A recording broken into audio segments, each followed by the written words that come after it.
What's going on, you guys? Talking trust today. Where are my girls with trust issues at? If you're thinking it's you, I feel you. I've totally been there. And why do we have trust issues? A lot of times we want to feel safety and we want to feel certainty, right? So what is trust? What does it actually mean? The way a lot of people in the world choose to think about trust is that it's like this concrete thing, and once it's broken, it has to be rebuilt, almost like a building, right? You build the building of trust, and it can be knocked down in an instant. The way I like to think about trust, and this is definitely not the only way, but I learned it from another coach named Carl Lauenthal, is it's basically a way we choose to think, or it's a feeling that we choose to feel. And the reason I believe this is true for me is because, my husband might have done some stuff behind my back without telling me, and I was still trusting him until I had a thought about what he did, until the circumstance arose where I found out, right, or where he told me.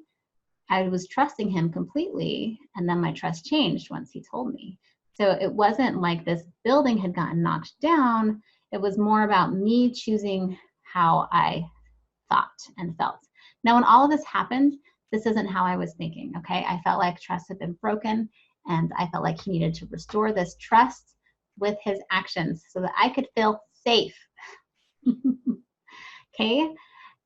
It got to a point, though, where no matter what he did or didn't do, you guys, I wasn't feeling safe.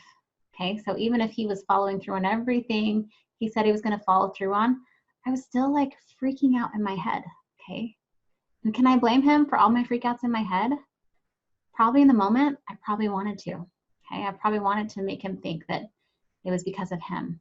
But he actually doesn't have control over my mind. We're so committed to this story that like he or she, someone needs to make us feel safe. It's almost easier to be committed to like pushing that responsibility onto someone else so that we don't have to create that for ourselves. And I remember a very specific low point where I was like, you know what? Like, I just got to figure this out for me. All right. And the beautiful thing is once we are willing to get to a place where we can shift our focus from trusting in others in order to trust ourselves, we actually create more safety than ever before. And that's kind of what we all wanted in the beginning, is to feel safe. Some of the first things that we usually end up tackling is this like development of trust in ourselves and trust in our gut, and not needing other people to behave in a certain way so that we can feel safe. We create that safety for ourselves, and that is one of the best gifts that we can give ourselves as human beings. All right, if you have questions, send me a DM, my friends. Goodbye.